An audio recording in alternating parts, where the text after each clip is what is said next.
Black barber cuts a homeless man's hair for free.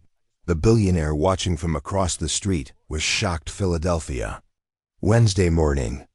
Marcus Thompson, a black barber whose hands held 20 years of mastery, stepped outside his shop at 7:45 a.m. to sweep the sidewalk, completely unaware that the next 48 hours would prove, once again, that black generosity gets punished while white mediocrity gets rewarded. What the white business owners watching didn't know: Marcus wasn't just a barber. That ignorance, that assumption based on skin color and the neighborhood he served, would cost them everything. Marcus's shop sat on the corner of 52nd and Market, West Philly, born and raised. His lokes were pulled back in a neat pontal, gray threading through the black distinguished. His grandmother would say earned. The morning sun caught the gold lettering on his window. Thompson & Sons Barbershop, Est, 2003, 21 years. Of 6 a.m. openings, late-night cleanings, and building something his father never got the chance to build. He was sweeping when he saw him.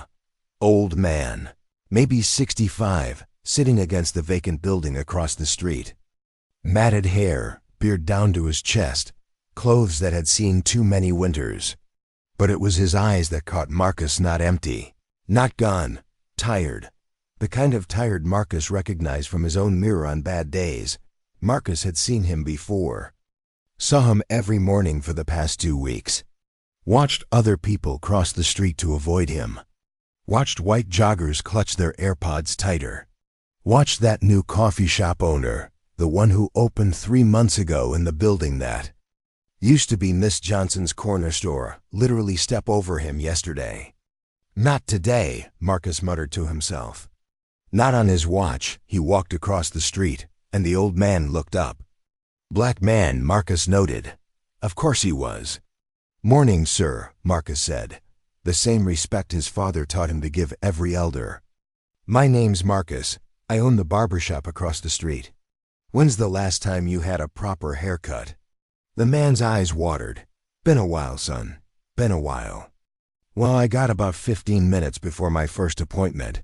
You willing to trust me with those clippers? 20 minutes later, because Marcus took his time. Did it right. The old man was looking at himself in the mirror like he'd found something he'd lost.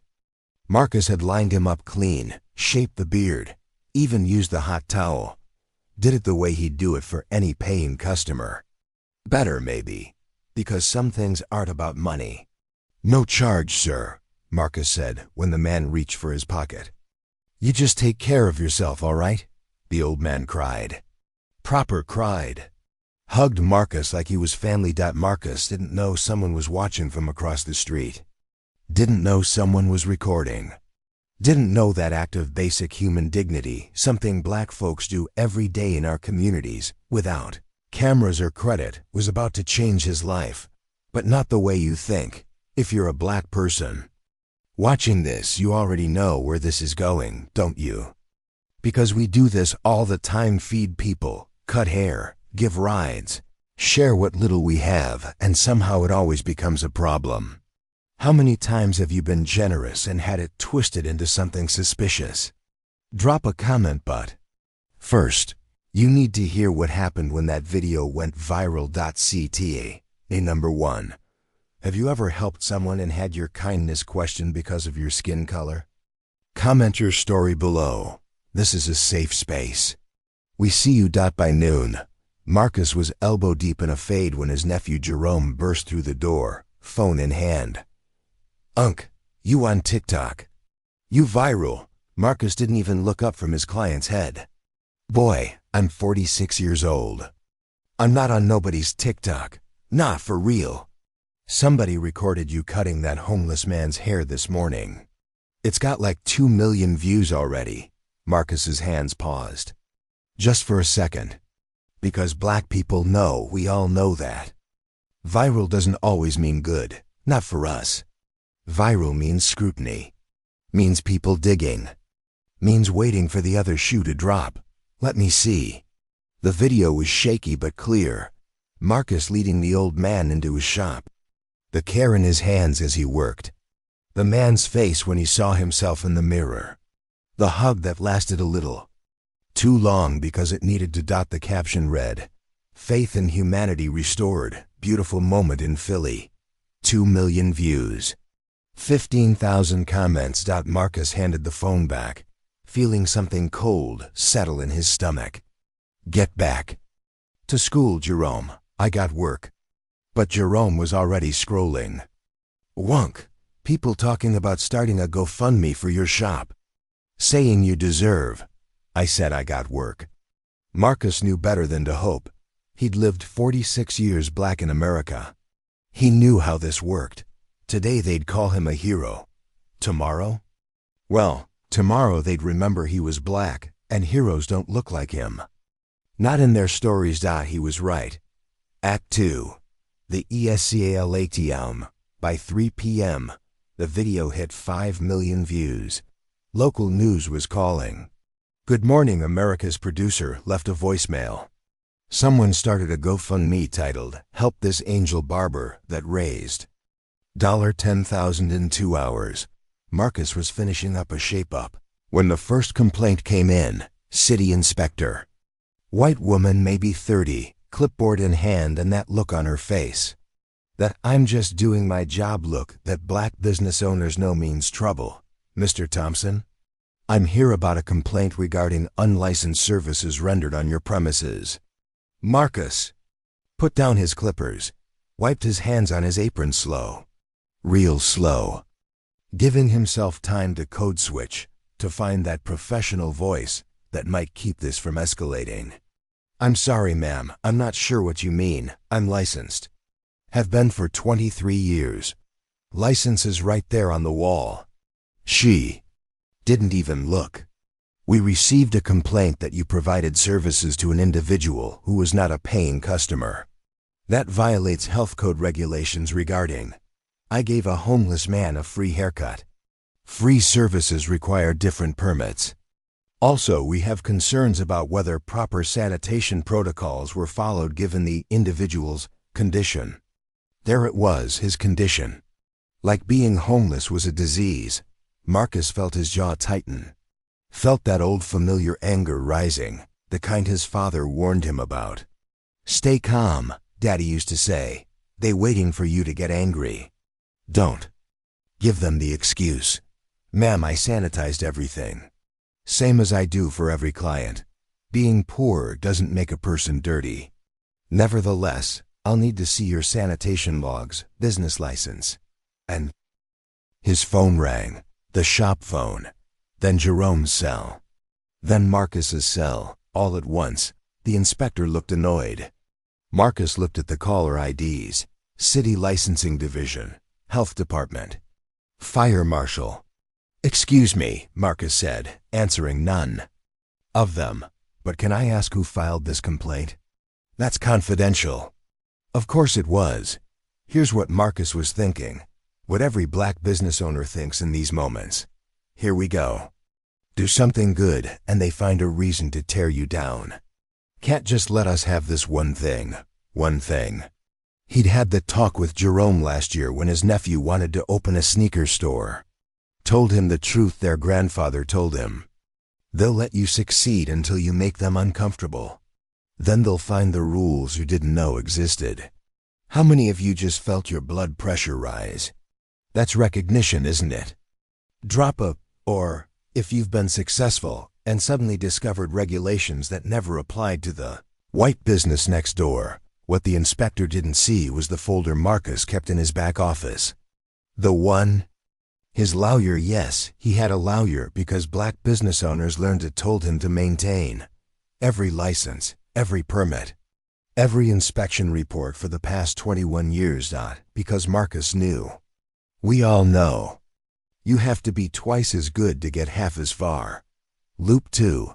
The investigation, 545 words, Thursday morning. Marcus opened at 6 a.m. like always, but there were already people waiting.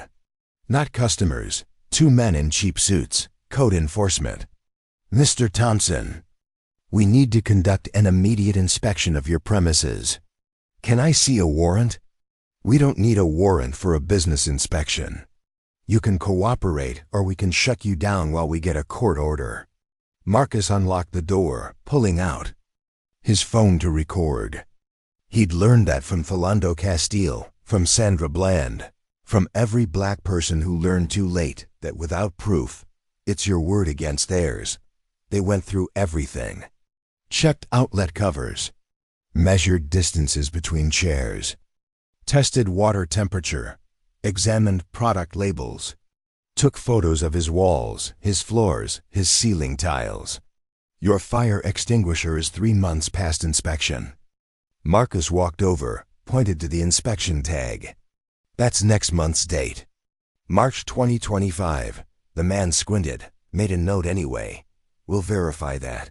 They were there for 3 hours. 3 hours of lost business.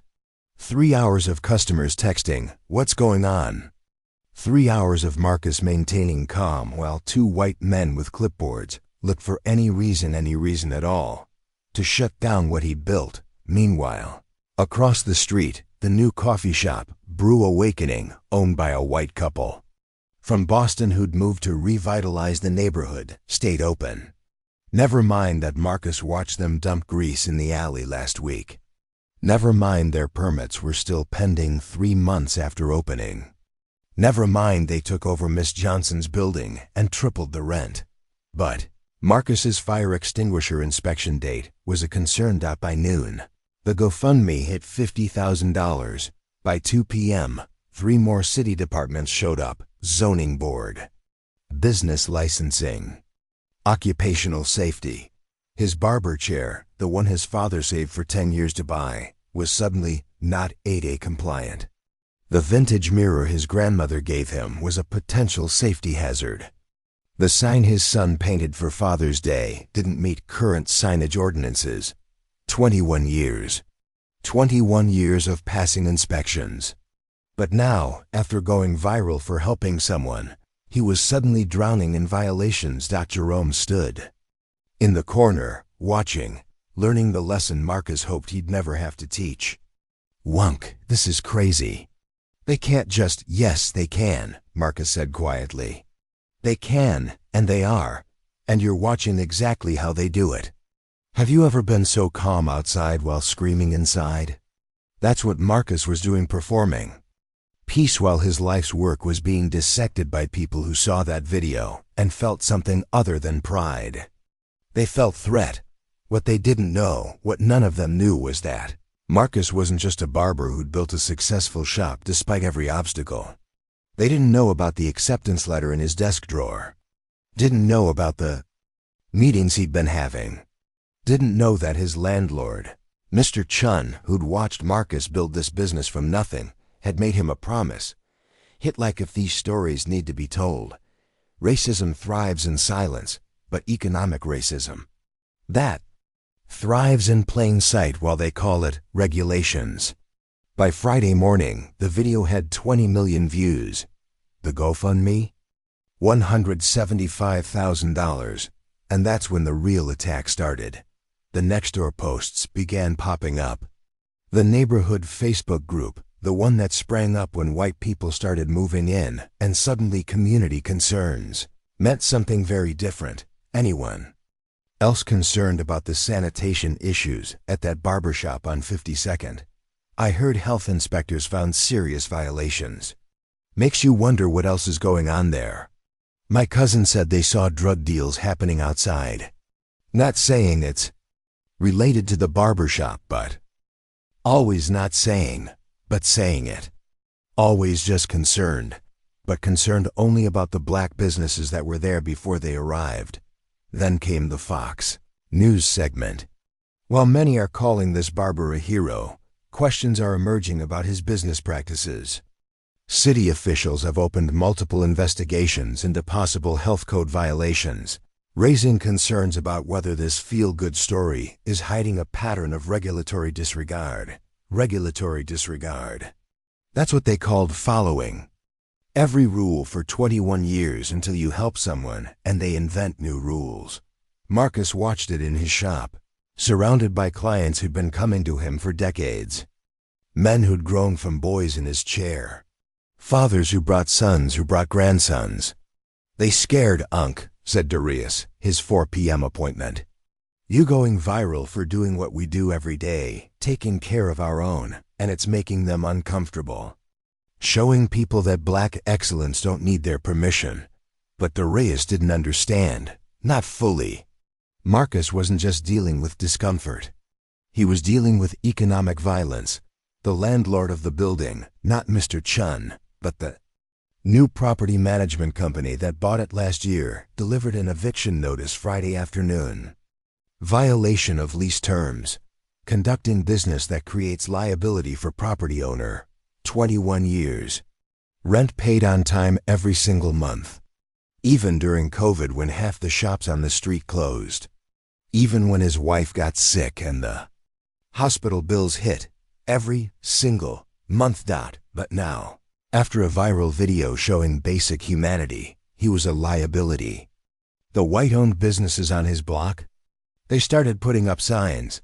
We support legal businesses. Sanitation matters. Choose wisely. Licensed professionals only. As if Marcus wasn't licensed. As if his walls weren't covered in certifications and awards and 21 years of being exactly what they claimed to want. A successful, law-abiding black business owner who hired locally, paid taxes, and made his corner safer. But that was the problem, wasn't it? He was too successful, too visible, too beloved. The video made people see what the community already knew, that black people create beauty and dignity and care in spaces they're told aren't valuable. That's the threat. Not health codes, not permits, not regulations. Would you have kept your composure? We all know what happens when we don't. When we get angry, we're aggressive. When we defend ourselves, we're difficult. When we succeed, we're suddenly violating something. Share this with someone who doesn't understand what gentrification really means. It's not about coffee shops.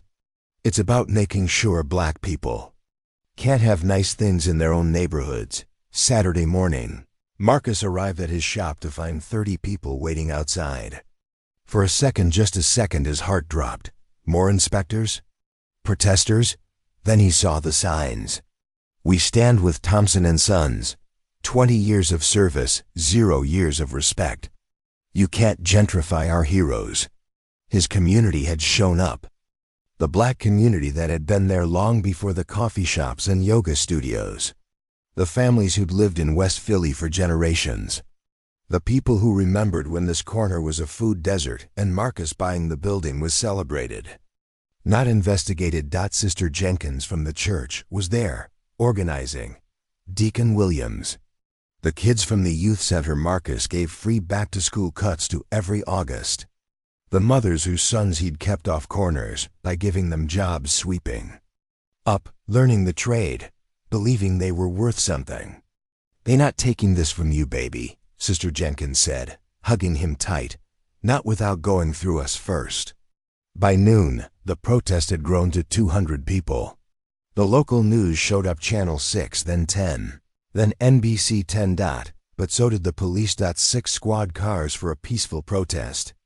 For people singing "Lift Every Voice" and holding signs.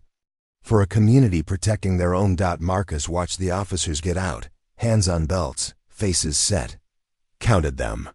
6 cars, 12 officers for 200 people who were doing nothing but standing. Meanwhile, last month when that white supremacist rally happened in Center City, 4 officers for 500 people. The math never added up. But it always told the truth. Can you see your mother, sister, brother in this? Yourself?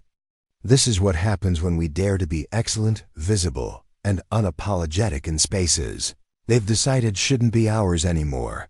What the police didn't expect was the news crews recording everything. Didn't expect Councilwoman Johnson to show up. Didn't expect the state senator, the one Marcus's father helped elect in 1997, to pull up with her chief of staff. Suddenly, the tone changed. Mr. Thompson, we're just here to ensure public safety. Safety for who? Marcus asked, voice level, cameras rolling. Because my community feels pretty safe. Been safe on this corner for 20 years.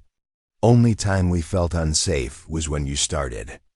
Rolling through like we're criminals for standing on our own sidewalk. The officer's face tightened. Marcus knew that look.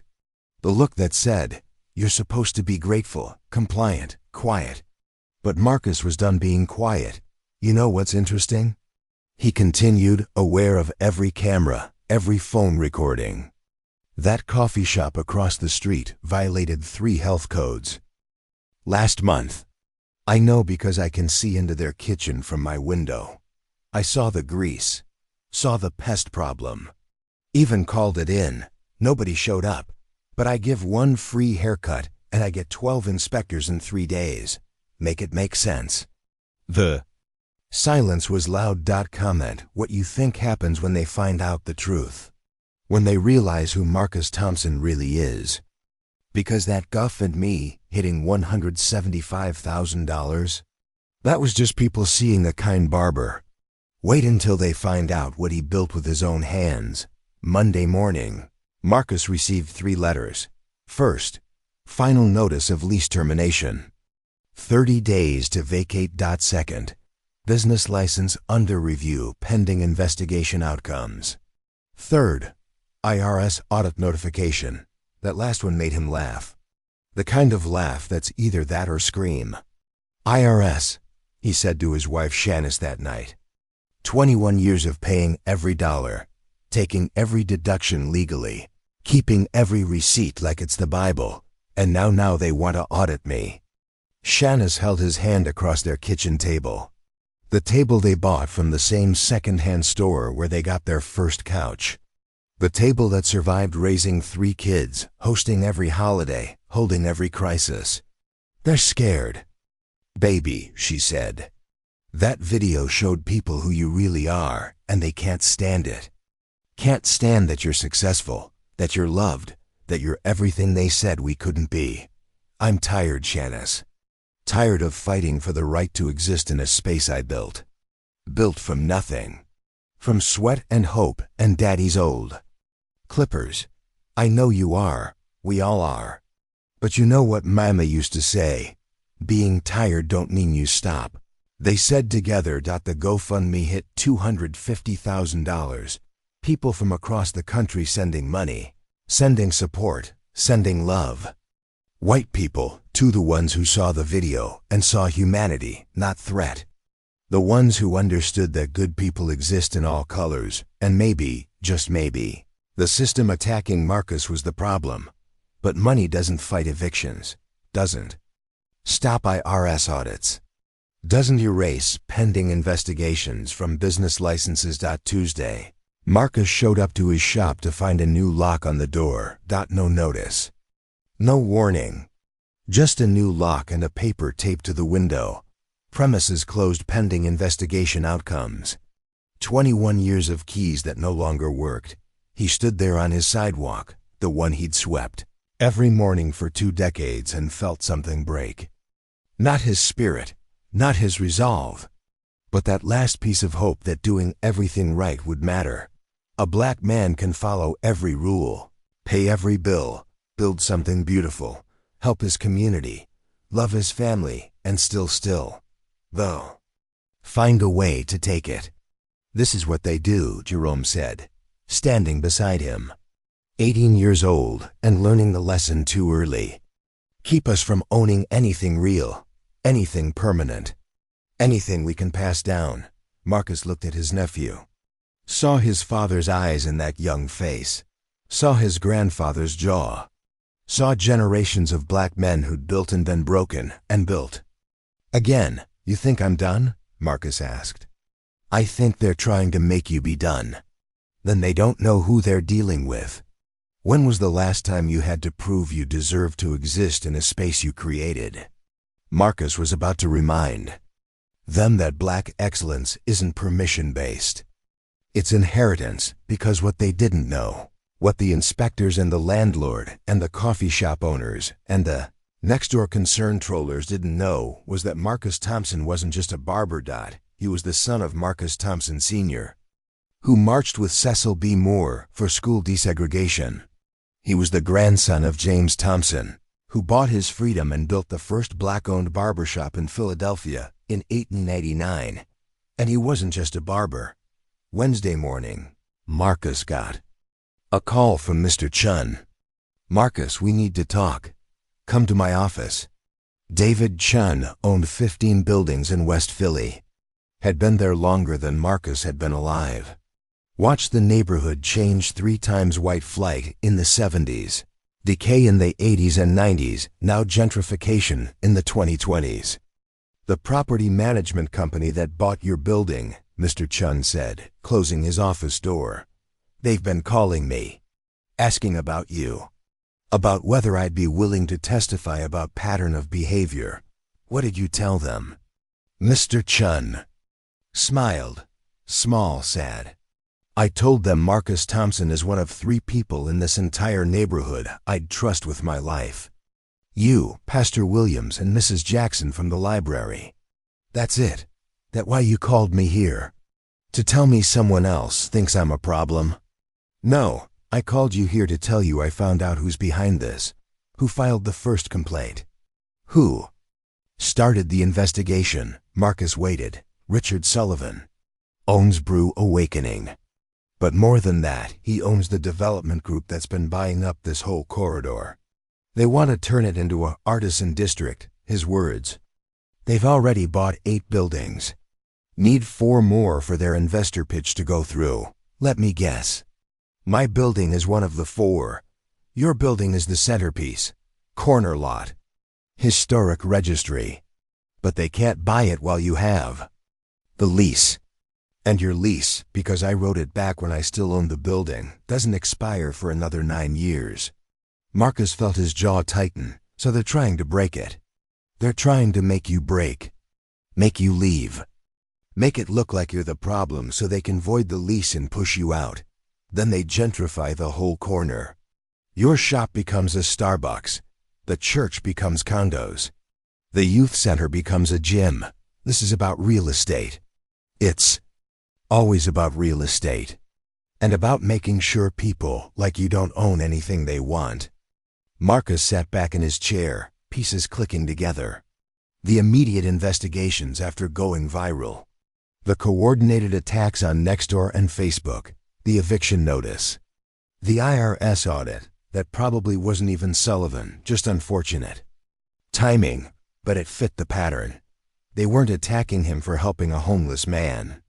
They were attacking him because the video made him unsellable, made him beloved, made it impossible to push him out quietly.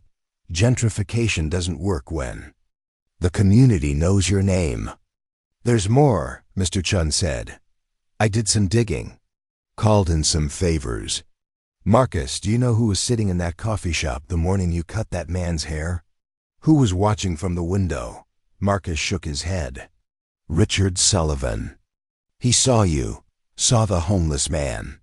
And according to my source, his barista, who quit last week because she couldn't stomach it, he's the one who recorded the video. Posted it to make you viral. Why would he? Because he thought it would make you look bad. A black barber breaking health codes, letting homeless people into his shop. He thought it would justify his complaints, but it backfired. People saw kindness, saw humanity, saw everything he wasn't." Marcus stood up. "I need to make some calls."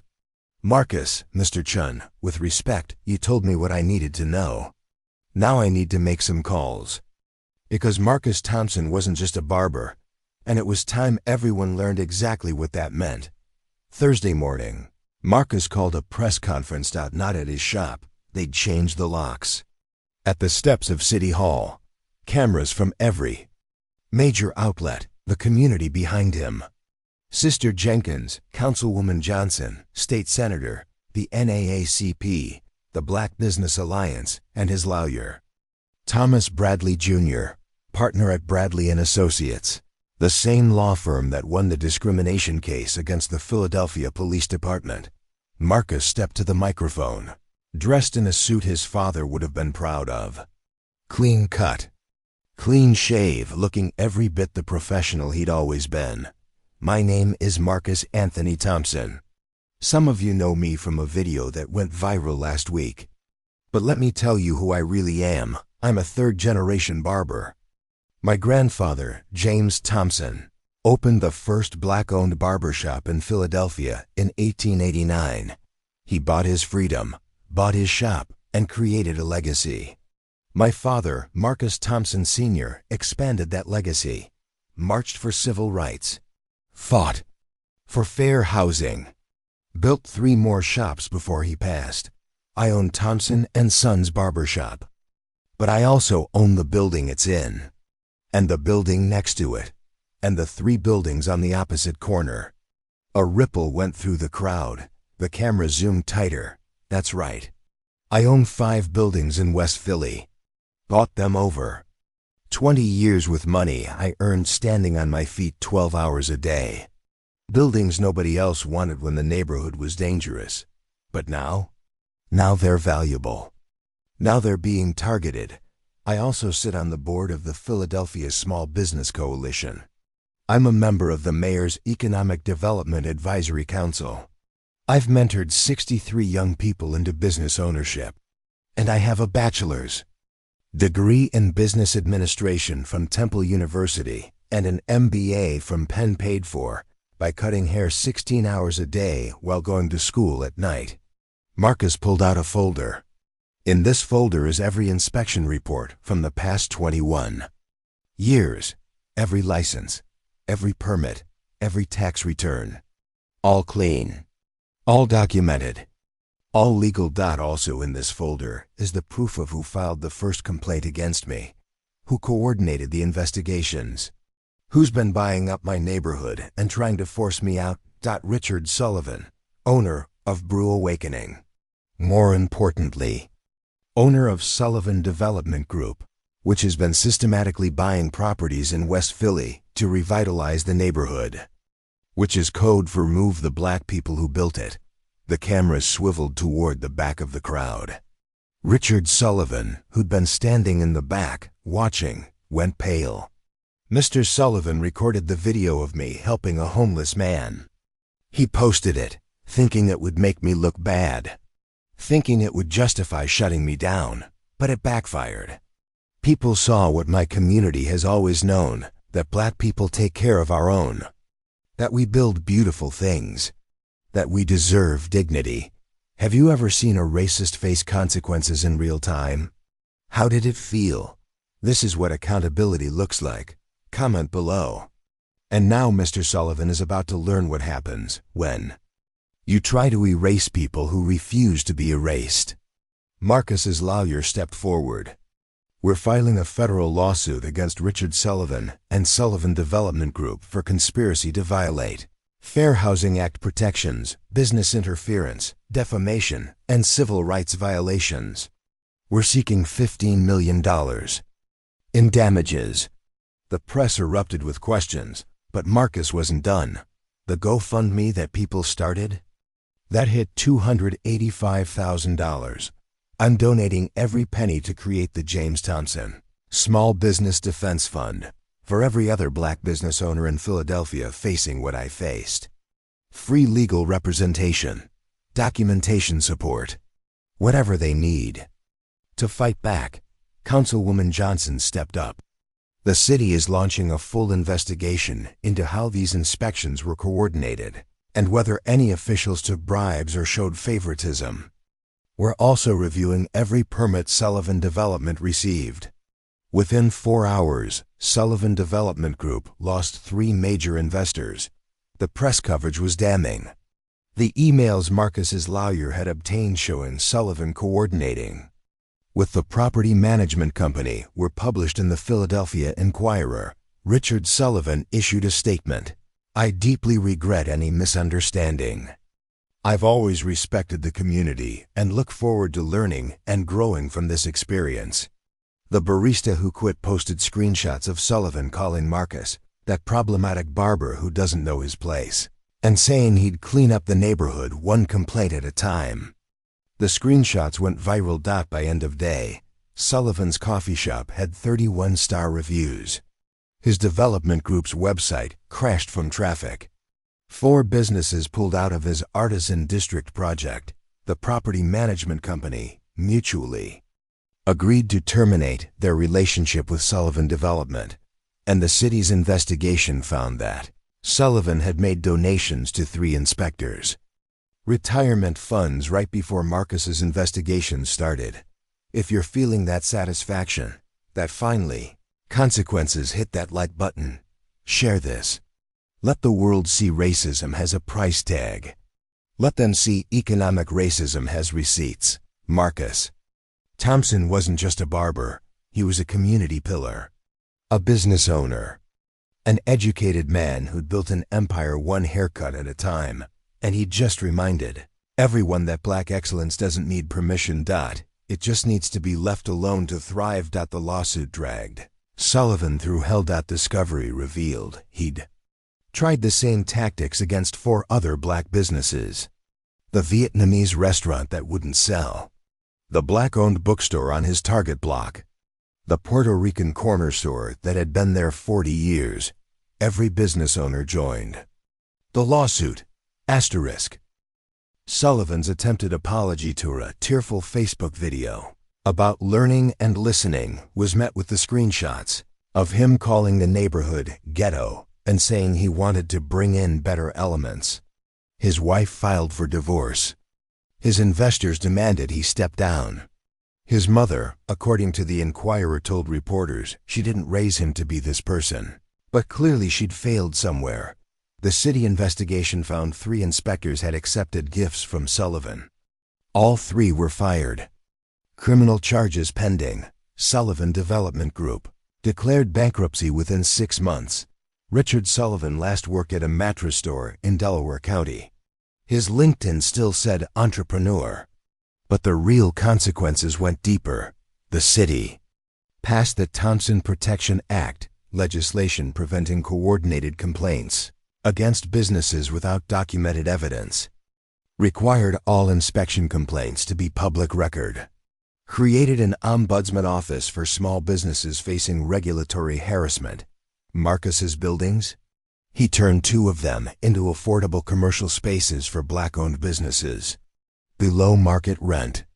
10-year leases. The kind of protection he wished he'd had. The 3rd building became a community center named after his father. Thompson and Sons Barbershop reopened with a waiting list 3 months long. Marcus hired 4 new barbers, all young black men from the neighborhood who needed a chance, and every Wednesday morning, Marcus still gave free cuts to homeless folks. Lined them up right. Hot towels, dignity. Now there were cameras, but the good kind. Documentary crews capturing what black communities have always done. Taken care of our own while the world watched and wondered why we survived. The old homeless man from that first video? His name was William Carter, former veteran. Lost everything to PTSD and a system that failed him. Marcus helped him find housing, get his benefits, reconnect with his daughter in Atlanta. Last Marcus heard, William was living in senior housing and volunteering at the VA. Still had that clean haircut, still had his dignity. When CNN asked Marcus how he felt about Sullivan's downfall, he didn't gloat. "I'm tired," he said. "Tired of proving I deserve to exist in spaces I built. Tired of black excellence being treated like it's suspicious. Tired of giving young men like my nephew the talk about how to survive being successful while black." He paused. "But I'm not angry at Richard Sullivan. I'm angry at the system that told him he had the right to erase me. That told him my neighborhood wasn't valuable until he wanted it. That told him black people are obstacles to profit instead of human beings who built something beautiful. I'm angry this happens every day to people without platforms, without resources, without lawyers. I'm angry we're still fighting for basic dignity in 2025. But I'm hopeful, because accountability changes behavior. Every young black business owner who sees this story knows they can fight back, knows they can win, knows their community will show up. If my experience stops this from happening to one other black person, It was worth it. The interviewer asked if he felt vindicated. Marcus smiled. I feel like I did what my grandfather did, what my father did, what my sons will do. We built something that matters. And we protected it. That's not vindication. That's just Tuesday in Black America. Do you think the punishment fit the crime? Or should there have been more? What would you have done? Let's discuss in comments respectfully. CTA. These stories matter because they're real. Subscribe so you never miss a story of Black resilience fighting back. Hit the bell. Join a community that refuses to let economic racism hide behind regulations. Where are they now? Marcus Thompson still owns 5 buildings in West Philly. Just bought 2 more. His shop has a 2-month waiting list. His sons Marcus 3 and David both work there 3rd and 4th generation. Thompson Barbers. He speaks at business schools about economic resistance, about building wealth in communities that capitalism wants to extract from, about why Black business ownership is survival, not just success. The James Thompson Small Business Defense Fund has protected 17 Black-owned businesses from similar attacks, won 12 lawsuits, changed 4 city policies. Richard Sullivan still claims he's not racist on the rare interviews he gives, still insists it was just business. His Wikipedia page's first line reads, Richard Sullivan is a former developer known for discriminatory practices against Black business owners. Actions speak louder than denials. Brew Awakening closed. The building was bought by a collective of Black-owned food businesses. It's now a soul food restaurant called Nana's Table. The irony is delicious. Sullivan Development Group's properties were sold to a community land trust. Those buildings will never be gentrified. They're permanently affordable, permanently community-owned. William Carter, the homeless veteran, celebrated his 67th birthday last month. Marcus was there, cut his hair like always. No cameras this time. Just 2 Black men who understood that dignity isn't charity. It's a right. Here's what I want you to remember. Racism isn't just slurs and burning crosses. It's economic violence. It's using regulations as weapons. It's calling the police on existence. It's deciding Black neighborhoods are worthless until white people want them. Then suddenly we're the problem. For Black people watching, I see you. I see you building businesses with no loans because banks don't trust us. I see you maintaining excellence while being investigated for breathing. I see you being generous and getting punished. You deserve better. You deserve to build wealth and keep it. For everyone else, don't be Richard Sullivan. Don't see Black success and think threat. See it and think finally.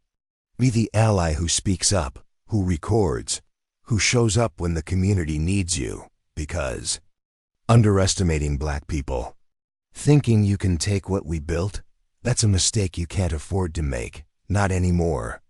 Next week, a Black woman veterinarian saves a stray dog. The white owner watching her work calls the police. You won't believe who that dog belonged to. Hit subscribe. Turn on notifications. These stories of Black excellence demanding space need to be told. Until then, respect costs nothing. Dignity isn't negotiable. Black wealth isn't a threat, it's our inheritance. And economic racism? In 2025, it comes with receipts, lawsuits, and bankruptcy. Peace.